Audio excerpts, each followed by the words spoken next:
Ang ibang lahi ni Huda. Ika-4 na kabanata. Ito ang iba pang lahi ni Huda, sina Perez, Hezron, Carmi, Hur, at Shobal. Ang anak ni Shobal na si Reaya ay ama ni Jahat. Si Jahat ang ama ni na Ahumay at Lahad. Sila ang pamilya ng mga Soratita. Ito ang mga anak ni Etam, sina Jezreel, Ishma, at Idbas. Si Hazelelponi ang kapatid nilang babae.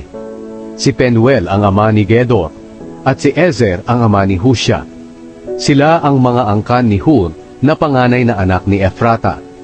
Si Hur ang ninuno ng mga taga Bethlehem. Si Ashur na ama ni Tekoa ay may 2 asawa, sina Hela at Naara. Ang mga anak na lalaki ni Naara at Ashur ay sina Ahuzam, Hefer, Temeni, at Hastari. Ang mga anak naman ni Hela at Ashur ay sina Zeret, Zohar, Etnan, at Koz. Si Koz ang ama ni Anub at Hasobeba, at ang pinagmula ng pamilya ni Harhel na anak ni Harum. May isang tao na ang pangalan ay Jabez. Kagalang-galang siya kaysa sa mga kapatid niyang lalaki. Pinangalanan siya ng kanyang ina na Jabez, dahil sinabi ng kanyang ina, "Labis ako nahirapan sa panganganak ko sa kanya." Nanalangin si Jabez sa Diyos ng Israel, "Pagpalain niyo po sana ako at palawakin ang aking nasasakupan. Samahan niyo po ako at ilayo sa kapahamakan para hindi ako masaktan." At dininig ng Diyos ang kaniyang kahilingan. Si Kelub na kapatid ni Shuha ang ama ni Mehir. Si Mehir ang ama ni Eston, at si Eston ang ama ni Betrafa, Paseya, at Tehina. Si Tehina ang ama ni Irnahas. Sila ang angkan ni Reka. Ang mga anak na lalaki ni Kenaz ay sina Otniel at Seraya. Ang mga anak ni Otniel ay sina Hatat at Meonotai. Si Meonotai ang ama ni Ofra. Si Seraya naman ang ama ni Joab, na nagtatag ng lambak ng mga panday. Tinawag itong lambak ng mga panday dahil doon nakatira ang maraming panday. Ito ang mga anak na lalaki ni Caleb na anak ni Jefune, sina Iru, Ela, at Naam. Ang anak na lalaki ni Ela ay si Kenaz. Ang mga anak na lalaki ni Jehalelel ay sina Ziph, Zifa, Tiraya, at Asarel. Ang mga anak na lalaki ni Ezra ay sina Jeter, Mered, Efer, at Jalon. Asawa ni Mered si Bitia na anak ng Paraon. Ang mga anak nila ay sina Miriam, Shammai, at Ishba. Si Ishba ang ama ni Estemoa. May asawa rin si Mered na taga Judea, at ang mga anak nila ay sina Jered na ama ni Gedor, Heber na ama ni Soko, at Jekutiel na ama ni Zanoa. Napangasawa ni Hodaya ang kapatid ni Naham. Ang isa sa mga anak niya ay ama ni Keila na Garmita, at ang isa naman ay ama ni Estemoa na Maakateo. Ang mga anak na lalaki ni Shimon ay sina Amnon, Rina, Benhanan, at Tilon. Ang mga angkan ni Ishi ay sina Zohet at Ben-Zohet. Ito ang mga angkan ni Shela na anak ni Huda, si Er na ama ni Leka, at si Laada na ama ni Maresha, at ang pamilya ng mga tagagawa ng telang linen sa Bet-Ashbea. Ito pa ang mga angkan ni Shela, si Jokim, ang mga mamamayan ng Kozeba, si Joash, at si Saraf, na namuno sa Moab at sa Jashubi-Lehem. Ang talaang ito ay mula sa matagal ng dokumento. Sila ang mga magpapalayok na nakatira sa Netaim at Gedera. Nagtatrabaho sila para sa hari.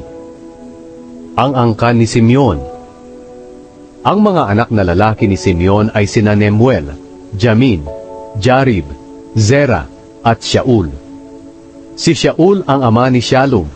Si Shalom ang ama ni Mibsam, at si Mibsam ang ama ni Mishma. Si Mishma ang ama ni Hamuel. Si Hamuel ang ama ni Zakur, at si Zakur ang ama ni Shimei. May 16 na anak na lalaki si Shimei, at 6 na anak na babae. Pero kakaunti lang ang anak ng mga kapatid niya, Kaya ang buong angka nila ay hindi kasindami ng mga mamamayan ng Huda. Tumira sila sa Beersheba, Molada, Hazar, Shual, Bilha, Ezem, Tolad, Betuel, Horma, Ziklag, Bet-Markabot, Hazar-Susim, Bet-Biri, at Shaaraim. Ito ang mga bayan nila hanggang sa paghahari ni David. Tumira rin sila sa 5 bayan sa paligid nila, sa Etam, Ayin, Rimon, Token at Asyan, pati na rin sa mga baryo sa paligid ng mga bayang ito hanggang sa Baalat.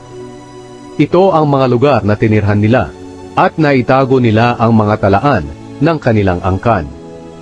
Ito ang iba pang lahi ni Simeon.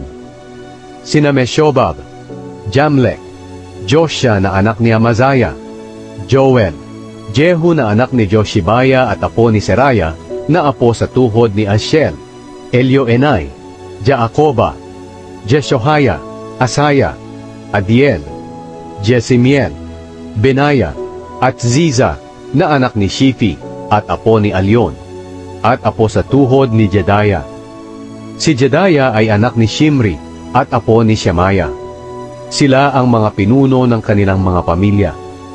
Lalong dumami ang pamilya nila, kaya napunta sila sa hangganan ng Gedor sa gawing silangan ng lambak. Naghanap sila roon ng mapagpapastulan ng kanilang mga tupa, at nakakita sila ng mayabong at magandang pastulan. Malawak ang lugar na ito at mapayapa. Doon dati nakatira ang ibang lahi ni Ham. Pero noong panahon na si Haring Hezekiah ang hari ng Huda, nilusob ang lahi ni Ham ng lahi ni Simeon, na ang mga pangalan ay nabanggit sa itaas. Nilusob din nila ang mga Meuneo, na doon din nakatira, at nilipol nila sila ng lubusan. Pagkatapos, sila ang tumira roon hanggang ngayon, dahil mayroong pastulan doon para sa kanilang mga tupa. Lumusob ang 500 sa kanila sa kabundukan ng Seir.